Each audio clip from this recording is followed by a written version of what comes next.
आज लद्दाख तो BJP represent करती है, तो कन्याकुमारी भी बीजेपी रिप्रेजेंट करती है। कच्छ अगर बीजेपी रिप्रेजेंट करती है तो अरुणाचल प्रदेश बीजेपी रिप्रेजेंट करती है, अरुणाचल बीजेपी रिप्रेजेंट करती है। और इसलिए आप कच्छ से लेकर गन्नाबान तक जाइए। कभी आप सोचते थे कि तो हिंदी बेल्ट के लोग हैं, आप देखते हैं हम साउथ में भी सरकार बनाने में कभी सफल रहे हैं। आप ये भी जानते हैं, कभी कभी ये भी हम पर आरोप लगाया जाता कि ये उच्च वर्ण के लोग ही इस पार्टी में हैं। मुझे देखने के बाद अब शायद अपना विचार बदलना पड़ा होगा।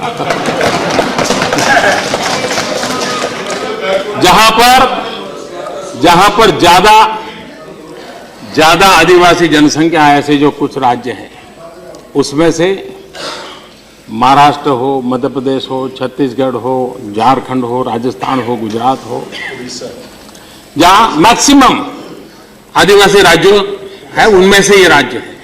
और वहां पर आदिवासी समाज ने भारतीय जनता पार्टी को सत्ता दी है। आपको ये भी मालूम है कि गोवा, जहां निर्णायक वोट ईसाई समाज के हैं, वहां भारतीय जनता पार्टी पूर्ण बहुमत से राज करती है। नागालैंड, जहां अधिकतम वोट ईसाई समाज के हैं, वहां भारतीय जनता पार्टी सरकार में है। जम्मू कश्मीर, जहां पर मुस्लिम वोट निर्णायक है, वहां आज हम सत्ता में भागीदार हैं। पंजाब, जहां सिख समाज निर्णायक है, वहां हम कई वर्षों से सत्ता में थे।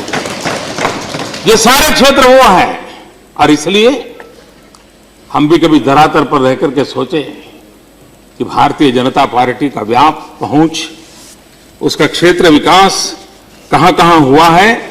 और इसलिए जिन परसेप्शन को लेकर के आप बातें करते रहते हैं, वो बहुत पुरानी बातें हैं। कभी कभार ये कहने को बड़ा सरल होता है। पुराने जमाने में हमारे सीताराम जी के जो पूर्वज थे, वो यही बताते थे लोगों को, देख वो गाड़ी चल रही है ना, उसमें पेट्रोल नहीं जल रहा है, तुम्हारा खून जल रहा है। ये डायलॉग सुने हमने, बहुत सालों से सुने हैं, और उन्हीं डायलॉग पर आज भी हम चले। वक्त बदल चुका है, वक्त बदल चुका है। और इसलिए मैं जरा पूछना चाहता हूं, मेरा प्रधानमंत्री जी से उनकी सारी बात से सहमत होते हुए एक बात निवेदन करना चाहता हूं। चाहे इनका राज है और चाहे आपका राज है, हिंदुस्तान के संविधान में जो कमजोर तबकों को विधानसभा और लोकसभा में तो वो आए हैं, वो इस तरफ पहले आते थे, हमारी तरफ आते थे, अब आपके साथ। लेकिन हिंदुस्तान में बड़ी संख्या में जो सामाजिक विषमता को मिटाने के लिए, जो हमारे संविधान में आर्थिक और सामाजिक विषमता बराबर के खेल हैं, सामाजिक विषमता के मामले में भारत सरकार के जितने भी विभाग हैं, चाहे एजुकेशन वाले, चाहे मेडिकल के किसी विभाग में देख लीजिए, यदि पिछड़ी जात से लेकर के दलित और आदिवासी लोगों की क्या दुर्गति है और कहां पहुंचे हैं वो, ये सामाजिक विषमता को यदि आप दृष्टि में नहीं रखेंगे तो यहां की संख्या से देश नहीं बदलेगा, हिंदुस्तान धरती से बदलेगा। और धरती की थोड़ी बहुत संख्या आएगी तो निश्चित तौर पर जो लोग आरक्षण से लाभ नहीं पा रहे हैं, उनको आपके आने के बाद हम निवेदन करना चाहते हैं कि आप इस काम को कर सकते हैं। यही मैं आपसे कहना चाहता हूं। शरद जी ने मेरे दिल की बात बता दी और मैं उनका आभारी हूं। और कभी आपको मौका पड़े तो एक किताब है सामाजिक समरसता, आप उसको जरूर पढ़िए, जिसमें आपको चाहिए जो आपके भाव हैं उसकी विस्तार से मैंने व्याख्या की है, और आपको आनंद होगा। मैं वो आनंद आपका होगा ऐसा नहीं कह रहा हूं।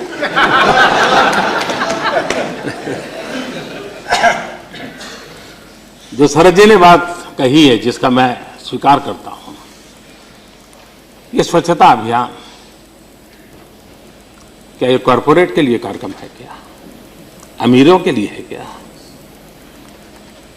क्वालिटी ऑफ लाइफ के लिए हमारा हिंदुस्तान का गरीब तरस रहा है, झुग्गी झोपड़ी में रहने वाला तरस रहा है। क्या हम स्वच्छता नहीं दे सकते? और उस अभियान को जब मैं चलाता हूं तो मैं उस गरीब की आवाज सुनता हूं। माताओं बहनों के सम्मान की बात करता हूं। जनधन योजना, इस देश के गरीब के बैंक अकाउंट खुले, क्या ये कॉर्पोरेट का कार्यक्रम है क्या? जनधन योजना, प्लीज। जनधन योजना, ये गरीबों के बैंक के खाते खुले हैं। ये न अमीरों का कार्यक्रम है, न कॉर्पोरेट वर्ल्ड का कार्यक्रम है। स्कूल में टॉयलेट, ये कौन सी स्कूल है जहां गरीब के बच्चे जाते हैं? सरकारी स्कूल जो गरीब के बच्चे जाते हैं, झुग्गी झोपड़ी में रहने वाले बच्चे जाते हैं, ड्राइवर का बेटा जाता है जिसको अब एस्पिरेशन है बच्चों को पढ़ाना है। टॉयलेट नहीं है, टॉयलेट की मैं बात कर रहा हूं, उसके लिए मैं लगा हुआ हूं। क्या ये अमीरों का कॉर्पोरेट वर्ल्ड का कार्यक्रम है क्या? मैं सॉइल हेल्थ कार्ड की बात कर रहा हूं, किस किसान के लिए? गरीब किसान के पास कम जमीन है, पर ड्रॉप मार क्रॉप की मैं बात कर रहा हूं। क्यों? छोटा किसान है, जमीन कम है, उसकी उपज ज्यादा कैसे पैदा, उसके लिए मशक्कत कर रहा हूं। क्या ये कॉर्पोरेट वर्ल्ड का कार्यक्रम है क्या? क्या ये अमीरों के खजाने में जाने वाला काम है क्या? हम कोल ऑक्शन करते हैं, कोल ऑक्शन से पैसा आता है हिंदुस्तान का पूर्वी बेल्ट, जिसके पास इतनी प्राकृतिक संपदा है, बिहार हो, झारखंड हो, पश्चिम बंगाल हो, आसाम हो, पूर्वांचल हो, इतनी प्राकृतिक संपदा, उड़ीसा, इतनी प्राकृतिक संपदा के बावजूद भी गरीबी उनका पीछा नहीं छोड़ रही है। क्या उन राज्यों को गरीबी से बाहर लाना है कि नहीं लाना है? क्या हिंदुस्तान का पश्चिमी छोर का विकास होता रहेगा? मेरे मन में दर्द है, जब तक हम हिंदुस्तान का इस संतुलित विकास नहीं करेंगे, देश आगे नहीं बढ़ेगा। और इसलिए कोल ऑप्शन से पैसा जाएगा, वो इन्हीं राज्यों के पास जाएगा क्योंकि कोल उनके पास है, और गरीबी के खिलाफ लड़ाई लड़ने के लिए, राज्य को आगे बढ़ाने के लिए उनको एक बहुत बड़ी ताकत मिलेगी। क्या ये अमेरिका के लिए हो रहा है क्या? ये क्या कॉर्पोरेट वर्ल्ड के लिए हो रहा है क्या? गंगा सफाई, इस देश की 40% जनसंख्या डायरेक्ट और इनडायरेक्ट रूप से गंगा के साथ जुड़ी हुई है। आर्थिक दृष्टि से गंगा सफाई किसी के लिए श्रद्धा का विषय हो सकता है, गंगा सफाई किसी के लिए एनवायरमेंट का विषय हो सकता है, लेकिन गंगा सफाई एक बहुत बड़ा इकोनॉमिक प्रोग्राम भी है, एक आर्थिक चेतना जगाने वाली ताकत रखता है। ये वहां के इलाके के गरीब से गरीब लोगों की आर्थिक जीवन में बदलाव लाने का एक बहुत बड़ा साधन बन सकता है। ये सरकार आखिरी छोर पे बैठे हुए दरिद्र नारायण की सेवा करने के लिए अपने संकल्प को लेकर के चल रहा है। स्किल इंडिया, आनंद जी बता रहे थे, मैं बताना नहीं चाहता हूं कि कितनी कमेटियां बनी, कितने मिशन बने, कितने लोग आए, कितने लोग गए, मैं इसकी चर्चा नहीं करना चाहता हूं। लेकिन सारी दुनिया, समृद्ध से समृद्ध देश भी एक विषय पे फोकस करके काम कर रहा है, स्किल डेवलपमेंट। हम सबकी जिम्मेवारी है कि हम अच्छे ढंग से, हमारे पास डेमोग्राफिक डिविडेंड है। अगर डेमोग्राफिक डिविडेंड है, उसके पास भुजाएं हैं, तो उसके हाथ में हुनर भी चाहिए। सिर्फ भुजाओं से बात बनने वाली नहीं है, भुजाओं में हुनर भी चाहिए। अगर हुनर होगा तो मैं समझता हूं इस देश को नई ऊंचाइयों पर ले जाने में हमारे देश का नौजवान एक बहुत बड़ी ताकत बनकर उभरेगा। और इसलिए स्किल डेवलपमेंट हिंदुस्तान के सामान्य से सामान्य गरीब, 5वीं कक्षा पढ़ा छोड़ दिया, 3री कक्षा पढ़ा छोड़ दिया, उन बच्चों के लिए ये एक फोकस करने वाला कार्यक्रम है, उसको लेकर के हम चल रहे हैं। हाउसिंग फॉर ऑल, कि कौन लोग हैं जिसके पास घर नहीं है? ये कॉर्पोरेट है क्या? ये गरीब लोग हैं। गरीब को घर देने की कोशिश है। 3 करोड़ घर गांव में बनाने हैं, 2 करोड़ घर शहर में बनाने हैं। और 2022 भारत की आजादी का अमृत महोत्सव, हम इस सपने को पूरा करने के लिए आगे बढ़ सकते हैं? नहीं बढ़ सकते। और इसमें कोई राजकीय एजेंडा नहीं हो सकता है जी। जहां पर कांग्रेस उनकी सरकारें होंगी, हम उनको भी कहेंगे लीजिए, आइए, मिलिए, अपन गरीबों को घर दें। ये इस सरकार उस सरकार का कार्यक्रम नहीं है, देश के गरीबों का कार्यक्रम है। और इसलिए हम उस चीजों को लेकर के चल रहे हैं। मैं मानता हूं कि हम गरीबों को लेकर के जिन बातों को कर रहे हैं, उसको अगर आगे बढ़ाने में आपका पूरा सहयोग रहेगा। आप देखते हैं, बड़े बुद्धिमान लोग तो अलग अलग एनालिसिस करते हैं, लेकिन इस पूरे बजट में 42% डिवोल्यूशन राज्य को जाना हमारे हिंदुस्तान की इकोनॉमी को अलग तरीके से देखने के लिए अब हमारे लिए भी हमने भी सोचना होगा। अब देश के विकास की हम बात करेंगे तो राज्य की संपदा और राष्ट्र की संपदा, इस मिलाकर के हमको योजनाओं को एक परिप्रेक्ष्य में देखने का समय आ चुका है। और इतना बड़ा रिवॉल्यूशन, और आप तो राज्यों के प्रतिनिधित्व हैं, ये काउंसिल ऑफ स्टेट्स हैं, इतना बड़ा रिवॉल्यूशन हुआ है। वे पैसे इंफ्रास्ट्रक्चर में जाएं, विकास में लगे, आप देखिए वहां की इकोनॉमी जनरेट होना शुरू हो जाएगा। और मैं आग्रह करूंगा, आप माननीय सदस्य राज्यों को रिप्रेजेंट करते हैं, इतनी बड़ी अमाउंट जब राज्यों के पास गई है तो उस अमाउंट का उपयोग सच्चे अर्थ में विकास में हो। अगर सच्चे अर्थ में विकास में होगा तो राज्य बहुत तेजी से अपनी कठिनाइयों से बाहर आएगा, और उस दिशा में हम सबका ध्यान होना चाहिए, मेरा आग्रह रहेगा। इस बजट के अंदर एक मुद्रा योजना की बात कही गई है, micro units development refinance agency. हम देखते हैं कि हमारे देश में सचमुच में देश की इकोनॉमी कौन चलाता है, इस पर अध्ययन नहीं हुआ है। इस देश के जो सामान्य लोग हैं वे रोजगार भी देते हैं, स्वरोजगार भी करते हैं और देश की इकोनॉमी को भी चलाते हैं। ऑटो रिक्शा रिपेयर करने वाला होगा, ऑटो रिक्शा चलाने वाला होगा, ऑटो रिक्शा रखने वाला होगा, स्कूटर रिपेयरिंग करने वाला होगा, साइकिल रिपेयरिंग, जूता पॉलिश करने वाला होगा, फल बेचने वाला होगा, ब्रेड बेचने वाला होगा, सामान्य व्यक्ति। इस देश में करीब 5.5 करोड़ से ज्यादा ऐसी इकाइयां हैं और जो 11-12 करोड़ लोगों को रोजगार देती है। ये कम अमाउंट नहीं है नंबर, उनकी क्षमता है, एक को रोजी देते हैं या 2 को देते हैं, रोजगार देने की उनकी क्षमता है। लेकिन ये सेक्टर ऐसा है कि उसको अगर पैसा चाहिए तो कोई व्यवस्था नहीं है जहां से उसको पैसा मिले। 120% ब्याज से वो साहूकार के घर जाता है, पैसे लेता है और आधी जिंदगी उसकी ब्याज देने में चली जाती है। पहली बार ये सरकार इस योजना को लेकर के आई है मुद्रा की, जिसके तहत इसी वर्ग को धन मिलेगा, उसकी इंस्टीट्यूशनल अरेंजमेंट होगी और उसके कारण वो अपने आर्थिक विकास को आगे बढ़ाएगा। और मैं मानता हूं देश को आर्थिक प्रगति पर ले जाने वाले जितनी और पहलू है, ये बराबरी के साथ खड़ा रहेगा यूनिट और देश को नई ऊंचाइयों पर ले जाए। एक ऐसा नया क्षेत्र है जिस पर हमने फोकस किया है और मुझे विश्वास है कि नई ऊंचाइयों पर ले जाने में तो फायदा करेगा। ये लोग वो कौन है? करीब 54% लोग ग्रामीण क्षेत्रों में ये व्यवसाय करते हैं, छोटा मोटा अपना कारोबार चलाते हैं। 46% शहरों में है। और इसमें ये जो काम करने वाले लोग हैं उसमें 60%, मोर देन 60% या तो वो शेड्यूल कास्ट के हैं या शेड्यूल ट्राइब के हैं या ओबीसी के हैं। यानी ये समाज का इतना पिछड़ा वर्ग है जिसकी ओर हम अगर ध्यान देंगे, मैं समझता हूं कि वो बहुत बड़ी मात्रा में अपना काम उसको आगे बढ़ा सकता है और हम इसको रोजगार देने की दिशा में प्रयास कर रहे हैं। अब तक जो इनको इंस्टीट्यूशनल फाइनेंस होता था,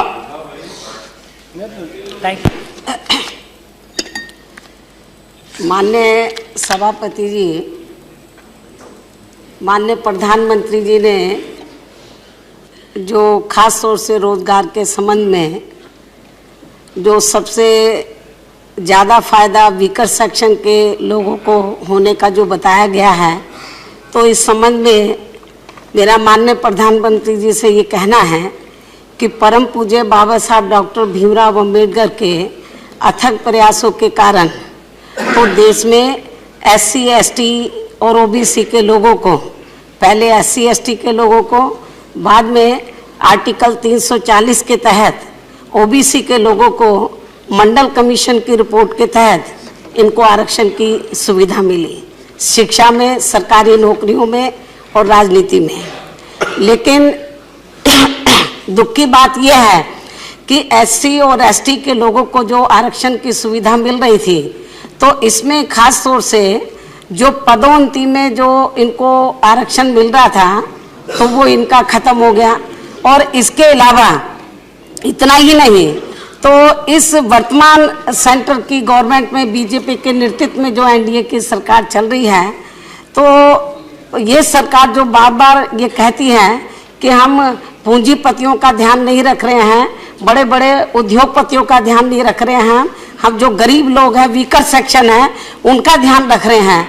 लेकिन इस सरकार में खास तौर से SC ST के लोगों का बड़ा उत्पीड़न हो रहा है, क्योंकि जो और इस सरकार में बड़े पैमाने पर जो, एक मिनट भाई आप मेरी बात तो सुन लीजिए, इस सरकार में आप मेरी बात तो सुने, आप सुन लीजिए। इस सरकार में जो बड़े बड़े कार्य हैं वो प्राइवेट सेक्टर को दिए जा रहे हैं, और प्राइवेट सेक्टर में SC ST के लिए आरक्षण की व्यवस्था नहीं है। और जब तक आरक्षण की व्यवस्था प्राइवेट सेक्टर में नहीं होगी तो इन लोगों को जो आरक्षण का अभी तक लाभ मिल रहा था वो भी अब खत्म हो जाएगा। तो ये कहना सरकार की ओर से कि हम इन लोगों को इनका उत्थान का ध्यान रख रहे हैं, इनको रोजगार दे रहे हैं, तो मेरा माननीय प्रधानमंत्री से ये कहना है कि क्या आप प्राइवेट सेक्टर में तो SC ST के लोगों को आरक्षण की व्यवस्था करेंगे? तो यदि आप आरक्षण की व्यवस्था नहीं करते हैं तो मैं तो यही कहना चाहूंगी, जो SC ST के लोगों को जो रिजर्वेशन की जो सुविधा मिल रही थी, तो ये भी प्राइवेट सेक्टर में धीरे धीरे खत्म की जा रही है। तो क्या ये पूंजीपतियों को बढ़ावा नहीं दिया जा रहा है? क्या ये उद्योगपतियों को बढ़ावा नहीं दिया जा रहा है? तो और यदि नहीं दिया, आप कहते नहीं दिया जा रहा है, तो आप बताएं माननीय प्रधानमंत्री जी, जो SC ST वर्गों के लोगों को क्या प्राइवेट सेक्टर में रिजर्वेशन की व्यवस्था करेंगे? आप बताएं इसके बारे में। Thank you. Thank you. Please, no. I'm sorry. I'm not allowing you. Sit down. Sit down. Sit down. Sit down, please. Please. Please sit down. Sit down. I would be compelled to take action against you. आदरणीय सभापति जी, ये वरिष्ठ सज्जनों का सदन है, यहाँ अनुभवी लोग हैं, तपस्वी लोग हैं, देश को बहुत कुछ दिया है, ऐसे लोग हैं। मैं बहुत नया हूँ, आप हमारी रक्षा कीजिए।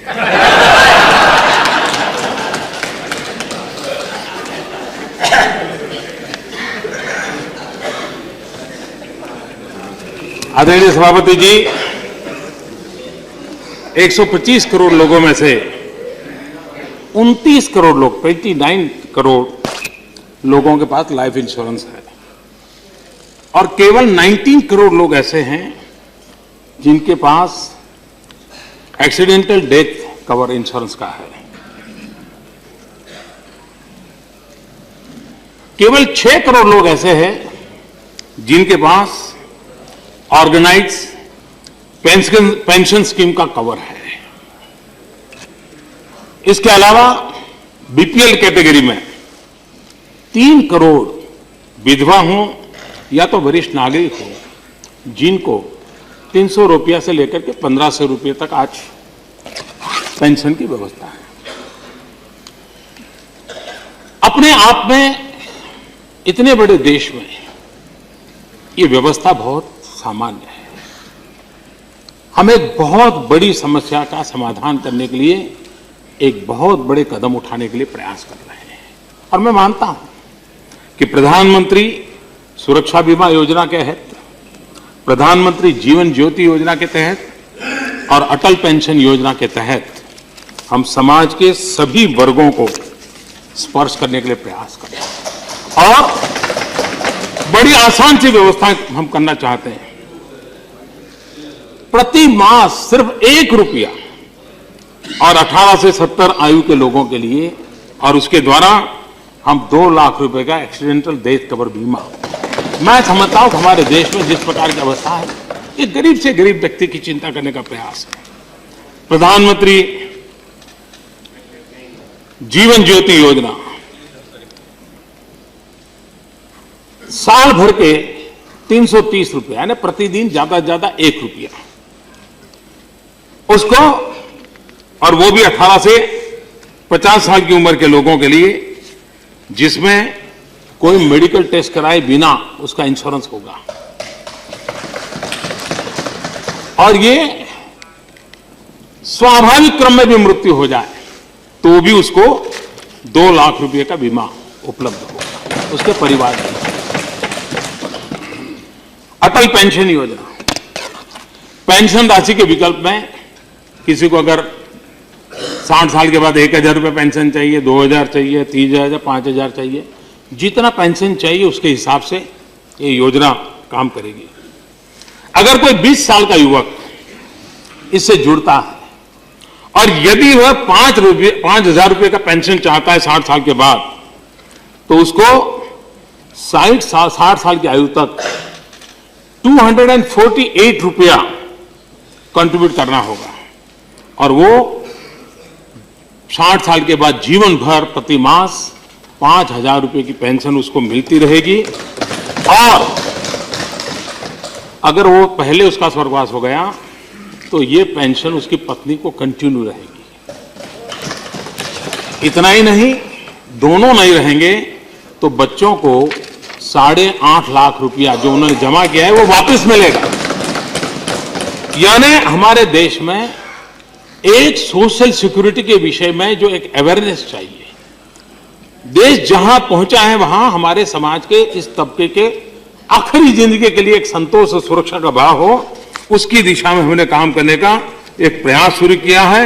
और एक प्रकार से सारे देश को, किसान, हमारा किसान की मांग रहे थे, मैं इतनी मेहनत करता हूं, बूढ़ा हो जाता हूं, बच्चे अलग कर देते हैं, मेरे पास पेंशन होता तो इस व्यवस्था के कारण किसान को भी पेंशन मिलेगा। गृहिणी है, बुढ़ापे में अगर बच्चे ने छोड़ दिया और घर में बच्चे नहीं है, परेशानी है, तो पेंशन स्कीम से उसको लाभ मिलेगा। एक नया प्रयास हमने किया है गोल्ड बॉन्ड का, और उसमें भी हम देखते हैं देश आजाद हुआ लेकिन अभी भी हमारे गोल्ड का हॉलमार्क कोई इनको विदेशी हॉलमार्क से चलता है। ये मन को चुभता है कि हमारे देश के हॉलमार्क का गोल्ड नहीं होना चाहिए क्या, और इसलिए अब कॉइन होगा, गन्नी होगी, बिस्किट होगा अशोक चक्र के एम्बार के साथ, और जिसका दुनिया में भी पहुंच होनी चाहिए उस दिशा में हम आगे बढ़ाना चाहते हैं। कभी कभी कुछ चीजें होती हैं जो स्वाभिमान से जुड़ जाती हैं, उसके कारण बहुत बड़ी ताकत खड़ी हो जाती है। हम सॉवरिन गोल्ड बॉन्ड की बात करते हैं, आज कहते हैं हमारे यहां 20,000 टन सोने की बात होती है। अब हमारे आनंद शर्मा फिर खड़े हो जाएंगे, वो कहेंगे मोदी ने 20,000 टन कहा था, दिखाएं। मैं कहता हूं कि ऐसा कहा जाता है, ऐसा कहा जाता है। प्लीज,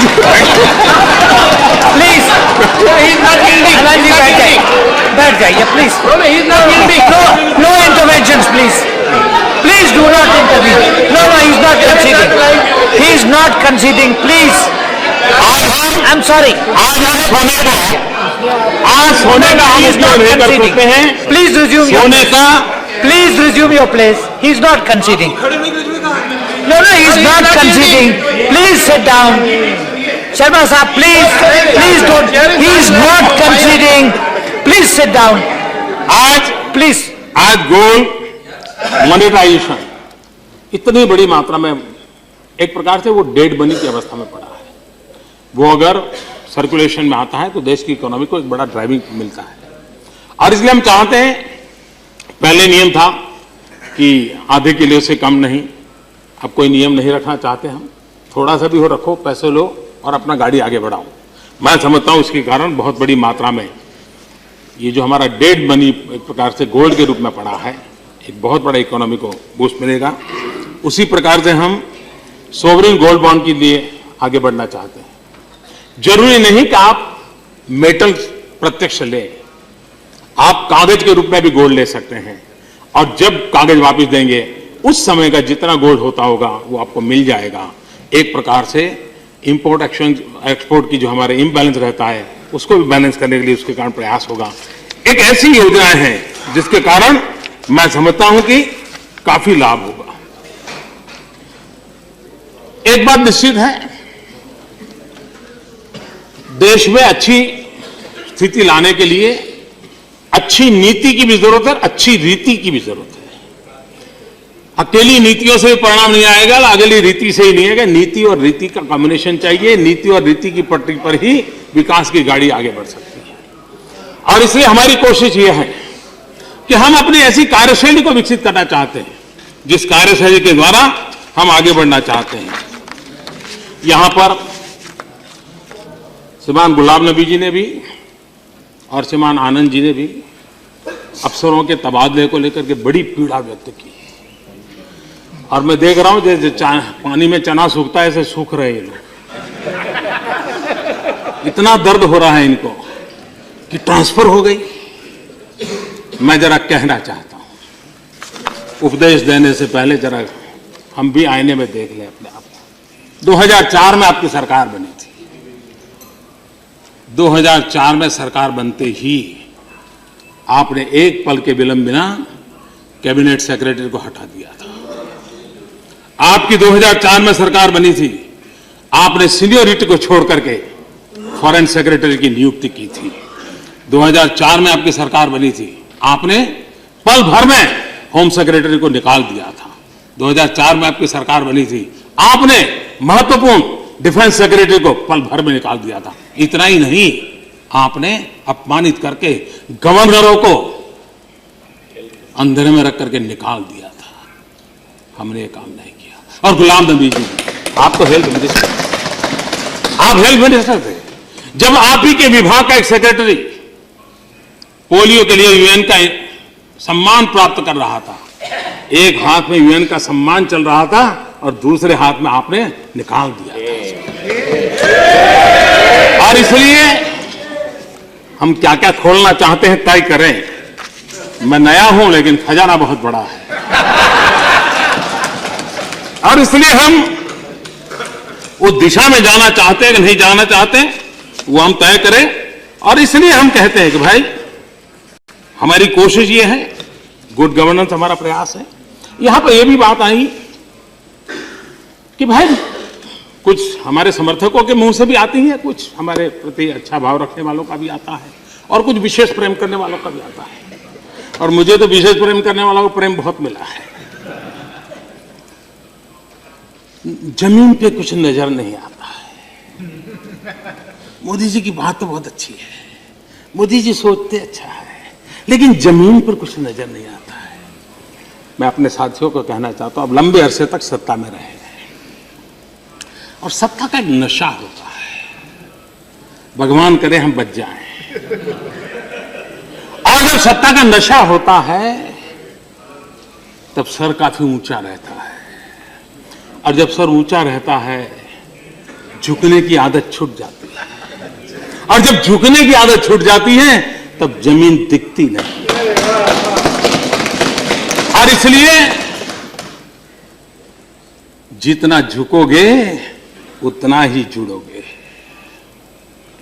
और इसलिए मैं जो जमीन की बात पूछना चाहते हैं उनको कहना चाहता हूं, काम कैसे होता है।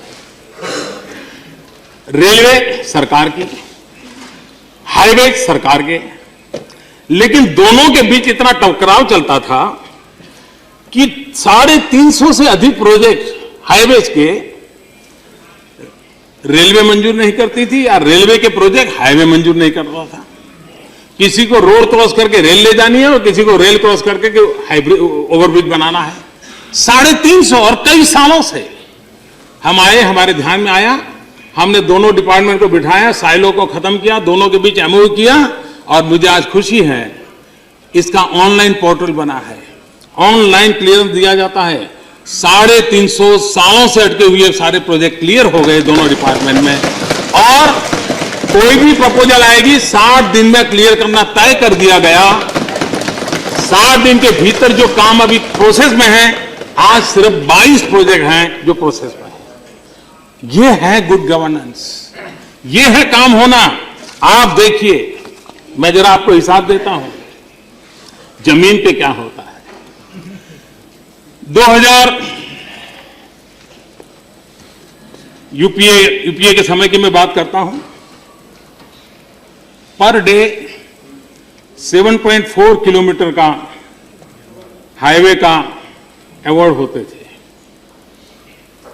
और 5.2 किलोमीटर पर डे अचीव होता था।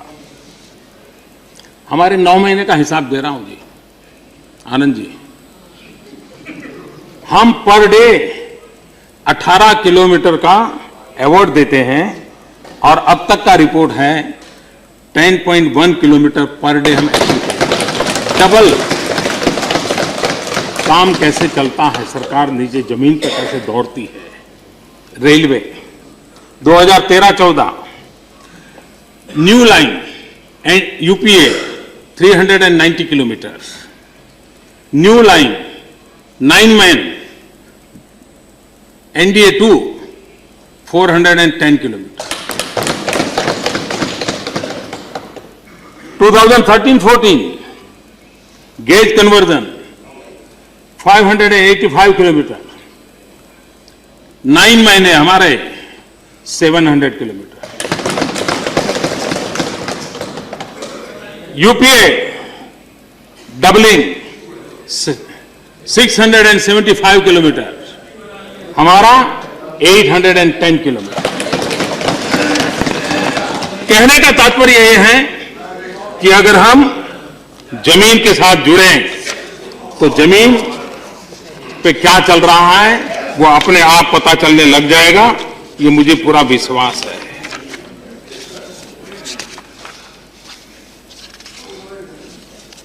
एक आदर्श ग्राम योजना, मुझे खास करके कुछ माननीय सांसदों का आभार भी व्यक्त करना है, उनका अभिनंदन करना है।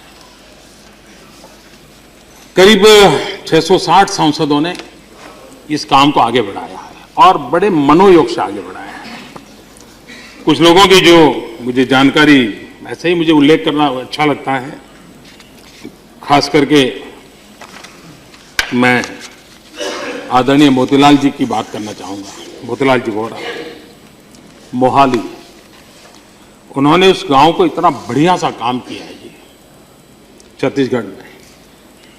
उन्होंने सभी राशन कार्ड धारकों को जनधन के अकाउंट खुलवा दिए और खुद ने इंटरेस्ट लिया,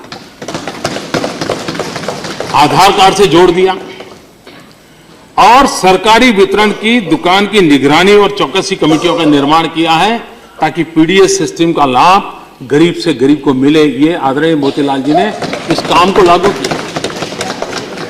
यानी किस प्रकार से हमारे आदरणीय सांसद रुचि लें तो एक नया मॉडल गांव के लिए विकसित हो रहा है। मेरे पास कईयों की जानकारी है। मैं देखा हमारे पार्लियामेंट के श्रीमान कामाख्या प्रसाद जोरहाट से, उन्होंने आईसीडीएस और मिड डे मील उसकी निगरानी के लिए काफी परफेक्ट व्यवस्था बनाई ताकि बच्चों को अच्छा खाना मिले। हमारे श्रीमान अशोक जी, हमारे उड्डयन मंत्री, उन्होंने भी आंध्र के अंदर एक गांव जो उन्होंने दत्तक लिया, लोग शराब पीते थे और वातावरण ऐसा बनाया कि जिसके पास शराब की दुकान का लाइसेंस था उसने सामने से होकर के कह दिया कि मैं सरेंडर करता हूं, लेकिन मैं इस गांव को शराब मुक्त करूंगा।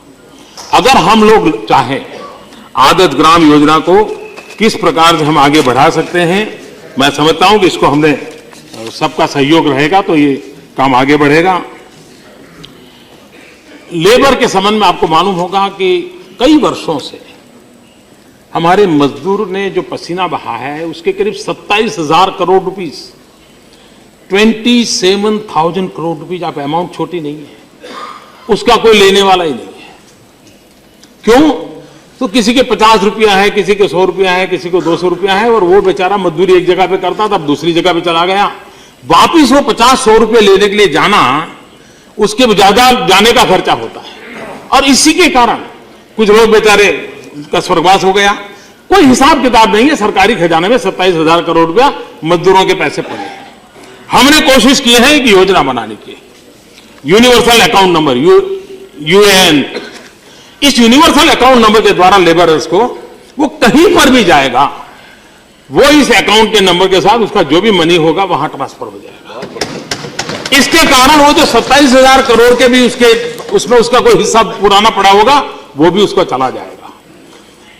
गरीब के हक का पैसा है, सरकार कहीं और लगाना नहीं चाहती, उन पैसों को हम वापस करना चाहते हैं और ये काम मैं समझता हूं धरती पर एक अच्छा काम इसके द्वारा हुआ है और इसका लाभ मैं जरूर मानता हूं मिलेगा। प्रधानमंत्री जन धन योजना की बहुत बात हुई है, मैं उससे के लिए और अधिक आपका समय लेना नहीं चाहता हूं।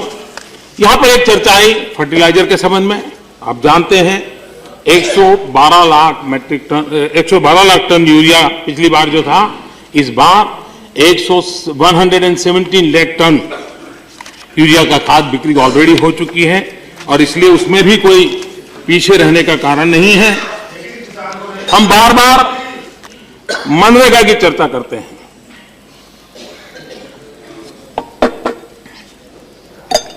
मैंने उस सदन में जो कहा है उसको रिपीट नहीं करता हूं क्योंकि वो बात अच्छी तरह रजिस्टर हो गया है, बात पहुंच गई है। अब देखिए, मैं एक थोड़ा आधार कार्ड जिसकी चर्चा होती है वो और मनरेगा, मुझे कंपैरिजन आलोचना करने के लिए नहीं करनी है, लेकिन मेरे में हिम्मत है कहने की और मेरे संस्कार भी है कि पुरानी सब सरकारों का कोई न कोई योगदान है, तभी तो देश यहां पहुंचा है। हो सकता है कि जहां पहुंचना चाहिए वहां पहुंचने में रुकावट आई होगी, उसमें भी योगदान होगा, लेकिन ये आधार कार्ड जिसकी चर्चा होती है, यूपीए के 45 महीने में 45 महीने यानी करीब 3.5 साल 7 करोड़ आधार आधारित हस्तांतरण हुए। एनडीए के 9 महीने में 17 करोड़ हुए। कहां 45 मंथ्स और कहां 9 मंथ्स। यूपीए के 45 महीने में 5000 आधार नंबर मनरेगा के साथ लिंक किए गए। एनडीए के 9 महीने में 8 लाख उसके साथ जोड़ दिए गए। कहां 5000 45 महीने का और कहां 9 महीने का 8 लाख। यूपीए के 45 महीनों में 1.7 करोड़ आधार जॉब कार्ड के साथ जोड़े गए थे। हमने 9 महीने में ये काम 5 करोड़ लोगों तक पहुंचाया। कहां 1.7 और कहां 5। और इसलिए कभी कभार धरती पर मैंने कहा नीति और रीति दोनों की पटरी पर ही विकास होगा। हम मनरेगा की बात करते हैं, 100 दिन रोजगार की हमने गारंटी की बात कही है, गरीब परिवार को कही है। गरीब परिवारों को 100 दिन रोजगार अधिकार के सामने 2013-14 में एवरेज 42.5 दिन ही रोजगार मिला है। 42.5 यानी 50% भी नहीं पहुंचे हैं। 100 दिन की रोजगारी कितनों को मिली 2013-14 में? ओनली 6.35%।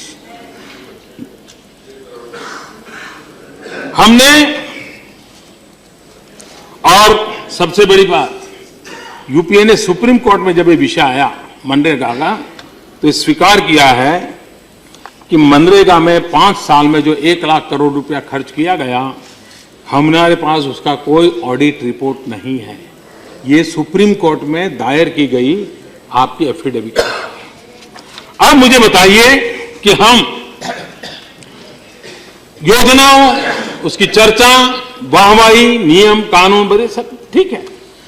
देश को आवश्यकता है जो भी अच्छा है उसको हम धरती पर उतारें, गरीब के घर तक पहुंचाएं, सामान्य से सामान्य व्यक्ति के जीवन के बदलाव लाने का प्रयास करें। और आप देखेंगे 9 महीने में आप देखेंगे कि सरकार का प्रयास उस दिशा में है।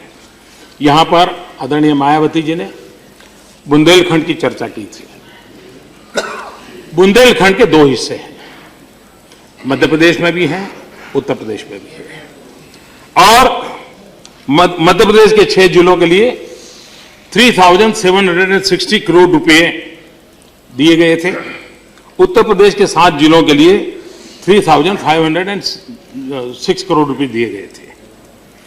मध्य प्रदेश में 96% अमाउंट खर्च की गई। उसका परिणाम क्या आया? बुंदेलखंड का मध्य प्रदेश का हिस्सा उसका परिणाम ये आया कि गेहूं के उत्पादन में 1629 किलोग्राम प्रति हेक्टेयर से 2323 किलोग्राम तक वो गेहूं उत्पादन को ले गए। सिंचाई में इन पैसों से उन्होंने 1,42,000 हेक्टेयर जमीन को सिंचाई के अंदर जोड़ा। दूध उत्पादन वहां 9 लाख लीटर था, वो 9 लाख टन था, जो 12 लाख टन तक वो ले गए। 561 मिल्क कोऑपरेटिव सोसाइटियों को उन्होंने प्रारंभ किया। पेयजल आपूर्ति में 40 लीटर प्रति व्यक्ति से 55 लीटर तक वो पहुंचा के ले गए। अब उत्तर प्रदेश के आप हैं तो मैं कहना नहीं चाहता हूं वहां क्या हुआ है, उसका रिपोर्ट मैं नहीं देता हूं, लेकिन आपने जो चिंता व्यक्त की है हो सकता है उसमें सच्चाई हो और उसके आपका दर्द सही हो, लेकिन मध्य प्रदेश जहां दूसरा पार्ट था उसकी जानकारी मैंने आपको दी है। यहां पर बंगाल की भी चर्चा हुई। मैं जरा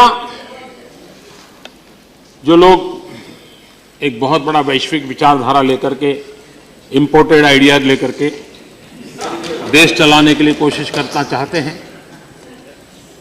30 साल तक पश्चिम बंगाल में उनको राज करने का अवसर मिला। आज जो स्थिति है, मैं इसके लिए डायरेक्ट आपको दोष नहीं देता, आप बाकी जो करना करें, क्योंकि सीआर आपका ठीक रहना चाहिए।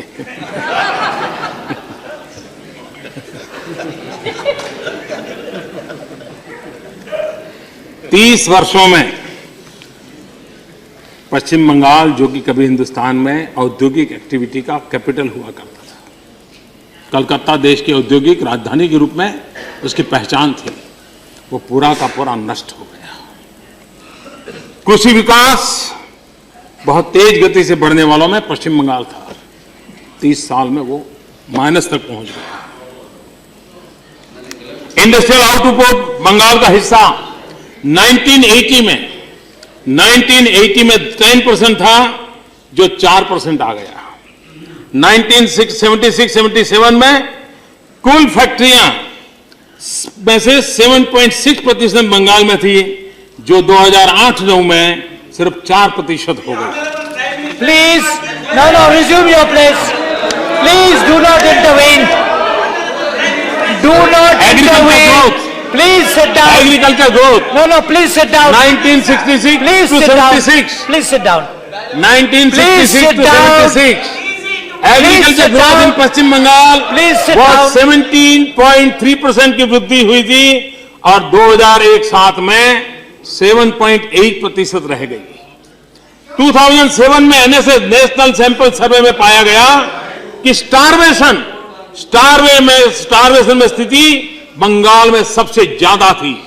60% स्कूलों में बालिकाओं के लिए बस 60% स्कूलों में बालिकाओं के लिए फंक्शन टॉयलेट है, जबकि नेशनल एवरेज 75% है। Please, और इसलिए कल सीताराम जी ने कल एक बात सीताराम जी ने कही और उन्होंने कहा कि Nokia do not intervene. Chennai में Do not नोकिया intervene. का जो कारखाना है Please sit. वो बंद हो गया। He is not conceding. Please sit down. Please sit down. Please sit down. Please sit down.